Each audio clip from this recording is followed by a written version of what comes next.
Mrs. Payne? Uh-huh. Yes, ma'am. What were you doing when it happened? You heard about your I was watching TV as the world turned. Yeah, it was like 20 minutes to 1. Yeah. When he got killed. What day was that? What day was that? That was March the 28th. Was that a Thursday, Monday? The 28th, March the 28th? Because that's that day that Dr. King had that march downtown on Beale Street. Yeah. Because they took us, they closed the schools down that day because I was going to the roads and they closed that school down that day. Okay, they had that, because he was marching and they had like a little riot down there. Some people infiltrated that march and they had to get Dr. King out of there because the police was down there causing trouble down there too, and Larry was down there at that march. So this is you Larry's brother, correct? Yeah. What's your name? Calvin. Calvin. Okay, Mr. Payne and Mrs. Payne, Lizzie Payne. So Larry was involved in the march. He did actually participate in the march. Yeah. Yeah. He was down there. He went to that march. Yeah, because they had Dr. King down there, and they had to get him out of there because they started looting down there. He said the people started looting on purpose. He had some provocateurs in the crowd. No, started looting them stores when that riot started. So he said, the people that weren't about the movement or about the march. They just want to stop trouble. Not to loot them stores.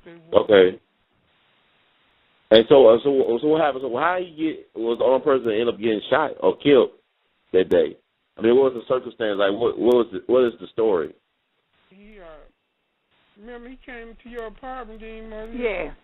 And he told you he was going to get him a pop. He said he'll be right back. Mm-hmm. And Mother stayed in the flower home down here on Mason Street.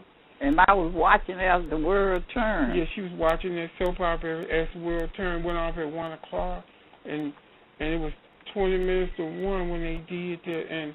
And a lady named Vera, he wasn't gone no more than what? He wasn't gone no time when Vera ran around there. He told me he had been shot. Yeah. So she ran. I was running behind, and I seen her.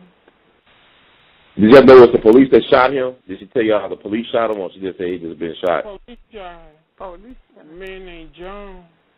Yeah. John. His last name was John. A white car. White car police killed. And Draws put a gun in my chest that day. They wouldn't even let me touch it. Sure would. Oh wow! So this white cop named Jones, was he ever brought to trial? Did they ever bring him to justice? They had what's it? Like a year. Yeah, And you know, that's why I'm up here today. The police wouldn't even let me touch him. He was laying on the ground. And police called me a nigger and put that shotgun into my stomach. The same one that shot your son? Huh? The same one that shot your son? He was laying on the ground and wouldn't even let me touch him. They used to butter that gun and push her back. They used to butter the gun and push me back because I was going to touch him. Was the same one that shot your son and your brother? That's the same cop? He once said that Jones, man. Y'all remember his whole name. Y'all remember his full name, this Jones guy. I know his last name, Jones. So how do you get involved? Were y'all represented by, Larry Payne represented by Irvin Salke? I was a lawyer, a white lawyer. Mm-hmm. He said it was a miscarriage of justice what happened down here. And that's why I'm not in Memphis today. I don't even want to stay there no more. Because the police, a lot of police came, people started gathering around, they started knocking people back with them nightsticks, hitting them nightsticks, trying to get them away from back here. And they wouldn't even let me touch Larry. That police put that shotgun to my stomach, told me to get back, nigga. Called me a nigga. Did Dr. King reach out to you all at this time after he heard? Yeah. He wanted to talk to me. He died. He died before he got shot before he could talk to me. I don't know what he was going to say. Because Larry got killed that 28th, and Doc King got killed April 4th that next week. Were people blaming Dr. King for Larry Payne getting killed at that time? Well, I don't see how. Well, one lady did, didn't she? Uh-huh. One lady did. I don't even know her. I didn't know her. That one lady did. I mean, it's 40-something years later. I mean, the cold case initiative with the FBI, the Emmett Till bill got passed a couple years ago. Have anybody from the FBI or any Justice Department people reach out to you all to try to solve this case? My sister them down here in Memphis. They have talked to him. Yeah, some man came out the woodwork. You know who he was? Some black guy. Talking about when he was 8 years old. Talking about what he saw. They had him on the. She showed us what they had on TV. He came out, said when he was 8 years old, what he saw out his kitchen window. He saw the police shoot your brother. Yeah. You remember his name? Oh, I just saw him on TV. My sister in Memphis might know his name. Okay. So I want to bring this awareness because a lot of folks don't know.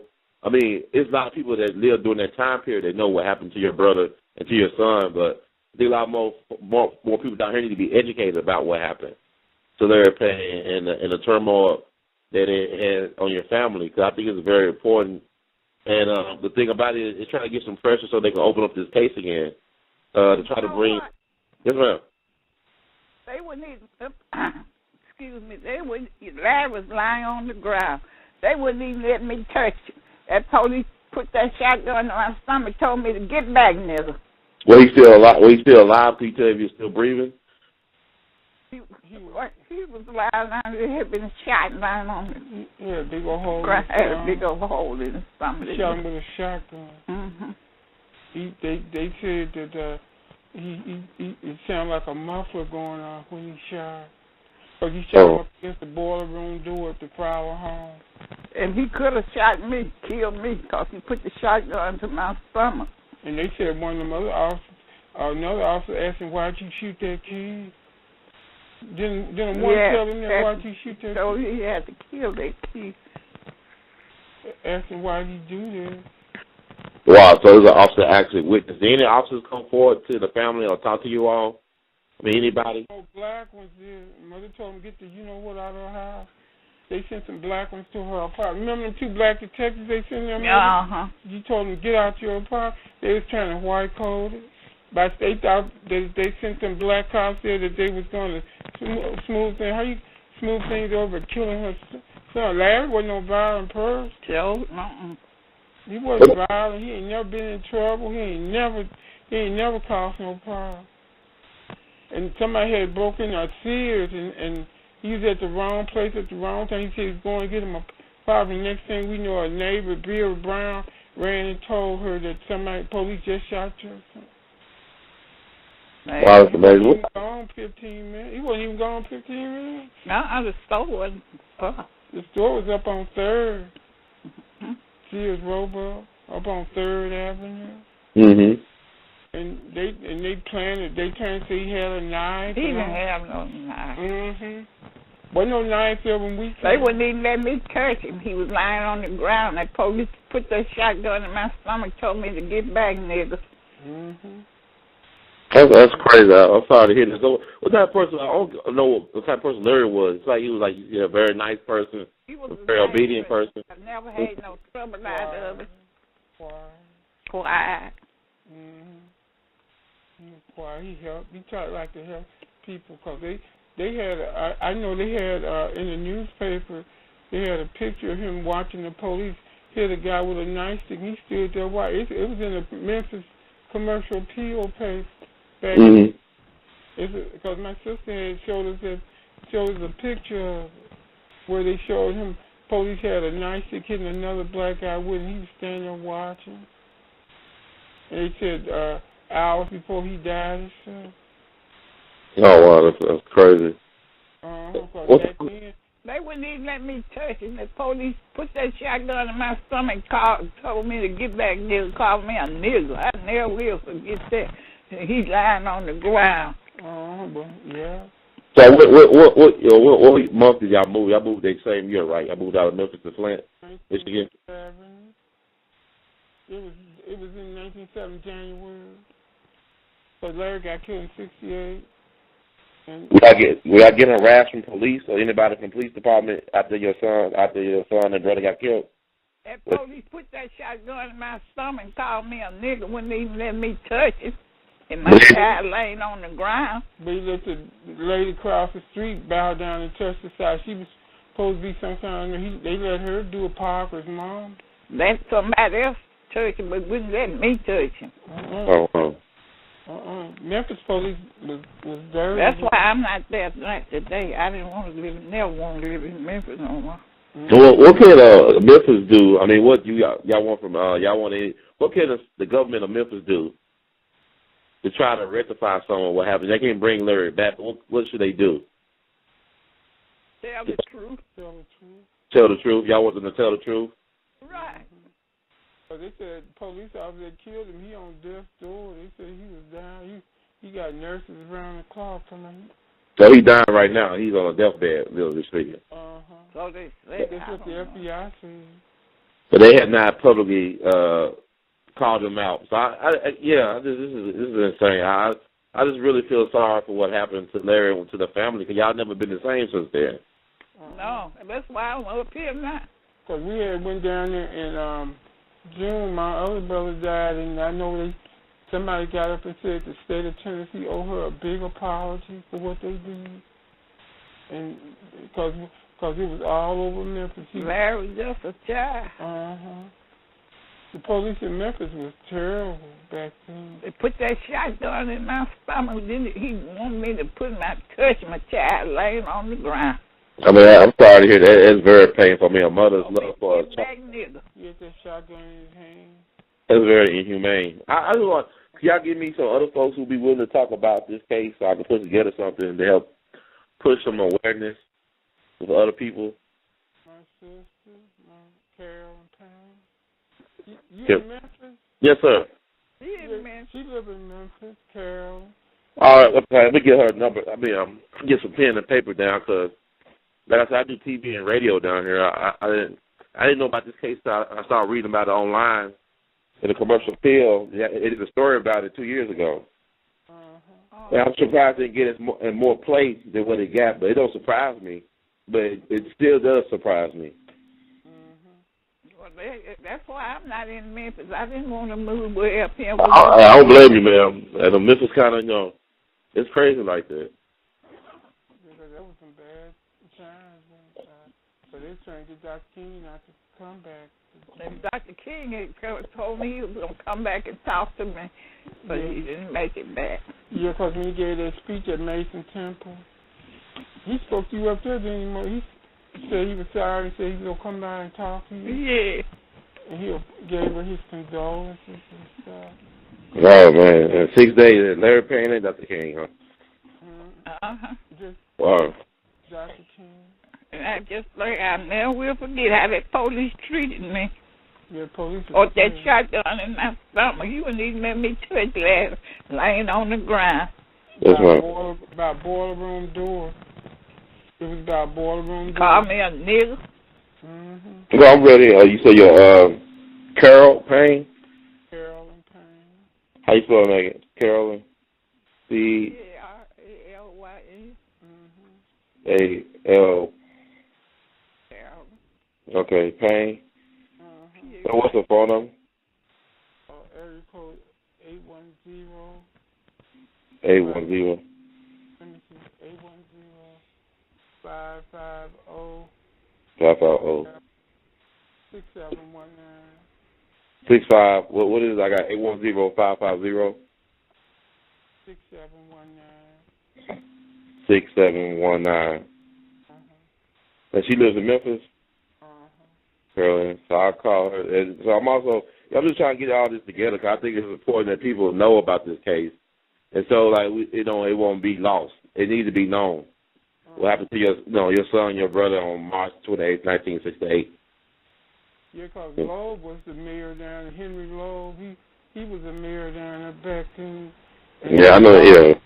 all over them old it was all about that garbage truck. Dr. King came in and helped them garbage people. And they still got their benefits. You know, they actually are complaining they about to retire now. A lot of them guys, but they don't got the benefits that Dr. King came down there and sacrificed his life for. They ain't got it. They don't got it. They complain. I mean, but they could. It's weird, man. It's weird. I guess I did the right thing by leaving. I mean, people it's like, you know, like a guy came down there, he died, they help you out, and you still don't get the mission done. And so a lot of them guys, they complain about, now they're getting phased out because they're trying to automate the garbage can system or the garbage system. Oh, yeah, because I remember when they used to, didn't let them go inside in the lunchroom, they used to have to sit in them trucks or stay outside them trucks. Yeah, those two guys got killed, yeah, in the compactor. Exactly. Well, I just like, in the back of that truck. Y'all want to add it? On TV. Yes, definitely. I want to ask, y'all want to add anything else before I let you go? I want to thank y'all once again for taking the time out to talk to me. And I mean, like I said, I'm put together a story on this, and I'll give it to y'all a copy. Yeah, I cry every day. Yeah, because she was going to the cemetery. She was going to the cemetery every day. Anybody that took her, she was going out there every day. Who was that? Your mom? She's going out there every day. Oh, wow. She got out there, going out there, and they started taking this toll. I'm sorry to hear that. It's a horrible thing to see something like that. It was, because from what Memphis was terrible back then. The police was a sham. And the police put that shotgun in my stomach and called me a nigger. But I know one of the white cops did say, "Why'd you shoot him? Why'd you shoot that kid?" You don't remember? He never said his name. Y'all know his name. The white cop who asked the other guy. He was looking at him. We said, "Why'd you shoot that?" And he was standing over with that shotgun. And put it to my stomach. They wouldn't even let me touch it. Put my hand on it. He was lying on the ground. But they let Pa of his mama do it. Somebody wasn't no kid to it, but they wouldn't let me touch it. And then when the ambulance came to get him, that white ambulance attendant said, "Ma'am, you can come on, go with us." My mother said when she got in the ambulance, Larry kind of held his head up a little bit, and then he just dropped it. Oh, wow. What hospital did he end up going to? Was it John Gaston? I thought it was gone, yeah. John Gaston. Did the coroner say anything, like, did the coroner tell y'all anything about how he died? In terms of, like, you know, was he running away? Yeah, because he shot him right below the chin. Mm-hmm. It was large. You know, shotgun made did a lot of damage. Because Larry wasn't no big person. He was 16. He wasn't no big person. I never had no trouble out of it. If you see a picture of me, when Larry was skinny, wasn't he? He's kind of slim. He wasn't no big person. So much he'd be right back and never made it. So anyway, he was no threat to the cops. I've never had no trouble out of it. His hands was up. You know, they was up over his head when he fell. So he had his hands up and surrendering. They was still shot him. Wow. They didn't have to do that. Yeah, because people started gathering around all them other cops. They started taking their knives, hitting people, trying to get them waiting back. And shotgun, put a shotgun in my stomach. Mm-hmm. Well, I mean, when did the funeral take place for Larry? It was at Ford Funeral Home. They had it at some real big church. I forget the name of that church. It was a big church. What day it was? All them reporters was there. They had a lot of reporters here from out of town. What was that church that town? I forgot. Claiborne. Was it Claiborne Temple or? It could have been, because it was a big place. Big church. That's my first time. Because they got that Civil Rights Museum. Mm-hmm. The Civil Rights Museum down there. Yes. They got it there. They got pictures of Mother and my dad and my sister going into that church. Okay. Because we was told they had pictures of them going into that church. Yeah, I remember the day the funeral was on. Was it before April 4th or after? I know he got killed the 28th. I forgot what day. Dr. King got killed the following week, April 4th. I'm not really sure about that. I can take a look at that, but I thank y'all for taking the time this morning to talk to me about this case, and I'll definitely call Carolyn. Okay. I appreciate y'all. Happy holidays. I'm sorry that I just want to see some justice being done and what we can do. Okay. All right, y'all take it. God bless you all. Okay, Merry Christmas. Merry Christmas. Merry Christmas. Okay, bye. Bye. Bye.